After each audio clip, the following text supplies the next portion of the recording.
Hello, Assalamualaikum warahmatullahi wabarakatuh. My name is Muhamad Danial bin Iskandar, and today I'm going to present about fishing operation and fishing gear from my team for Pengurusan Sumber Perikanan. So, my team comprised of me, myself, Muhammad Danial bin Iskandar, then Raja Muhammad Mukmin, and Ibrahim bin Roslan.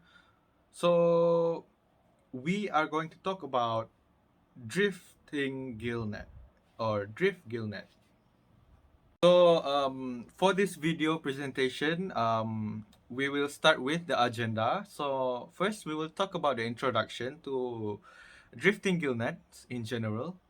Second, we'll go through its components, and then we will look at the target species and speciation, how to capture a different target species based on gear specs. And then we will go to statistics of how this kind of fishing operation has been going for the past few years.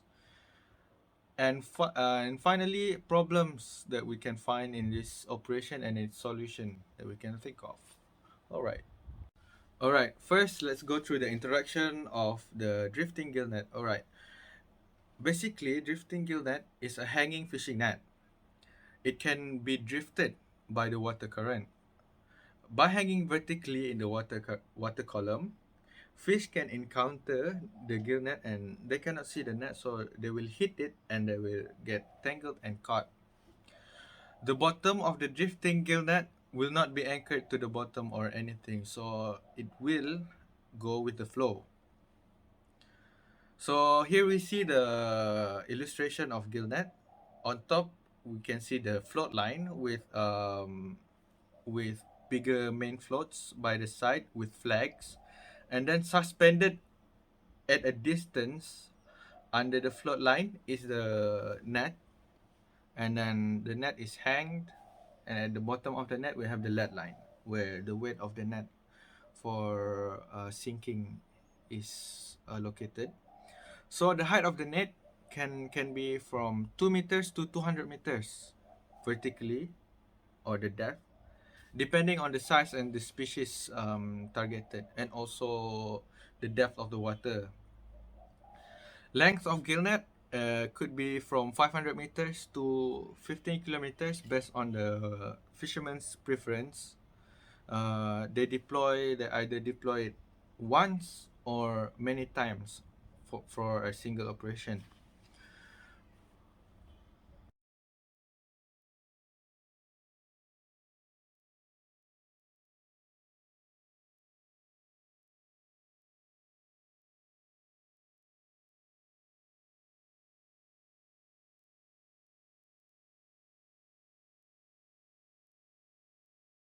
Alright, next let's talk about the components of the drifting gill net. So first we will talk about the float line. The float line is comprised of float and rope. So the float are usually made of plastic. They are varied in size.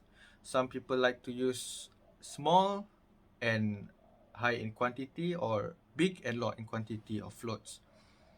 And then they have fishing net, usually made of nylon filament.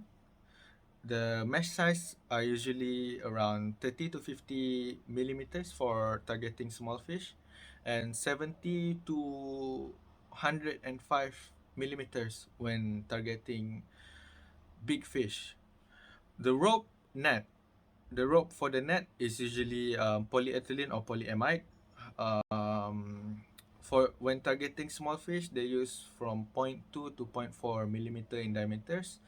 PA 210 denier 12 12 ply to PA 210 denier 18 ply for big fish, and then PE around 380 denier 3 times 3, and PE 380 denier 3 times 5 in some cases. So, and then we have lead weight. Lead weight are very optional because depending on the species, for instance, in Sarawak, people don't use lead. Instead, they don't use lead line at all. Instead, they just tie rings at the bottom of the gill net for uh, for sinking, specifically in the river. All right, next we have the targeted species. In Malaysia, people usually target ikan gelama or croakers, ikan duri, catfish, ikan kembung, the most common commercial fish in the list. Scientifically named Rastrelliger species, Canaguta, Rastrega canaguta, Rastrega fauni. And then we have ikan senangin.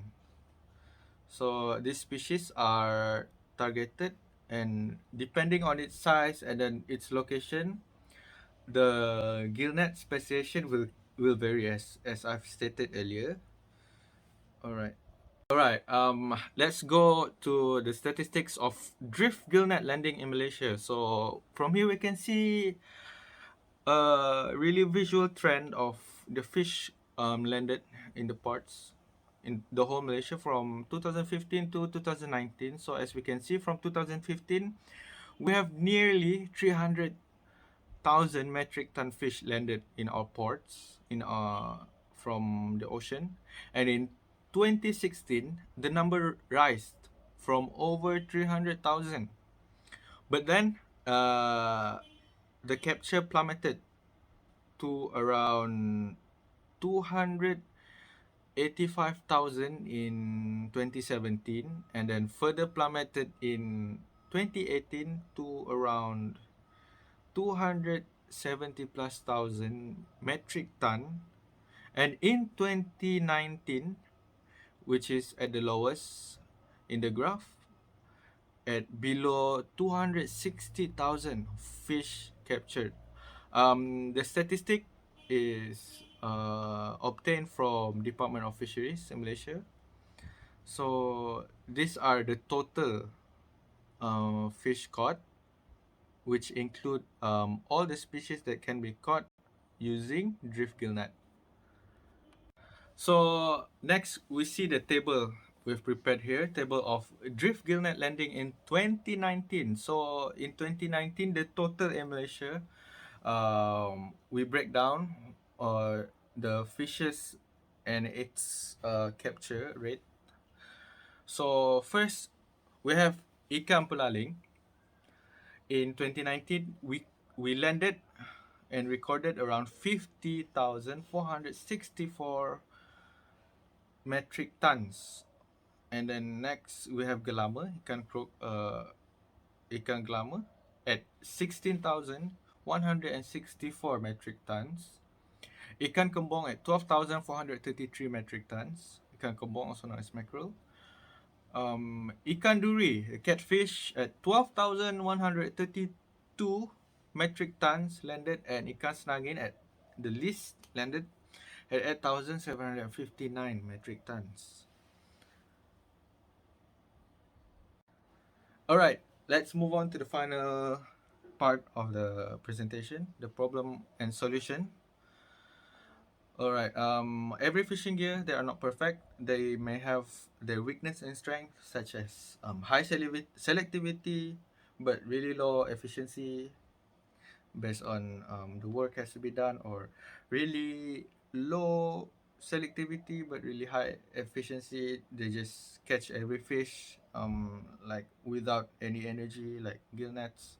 So for gill nets, we have a problem such as ghost net, where the gill nets are lost at sea or left unintended, either uh, intended or unintended or accidentally by the fisherman. So this will capture fish indefinitely and then continuously ravage the fish stock.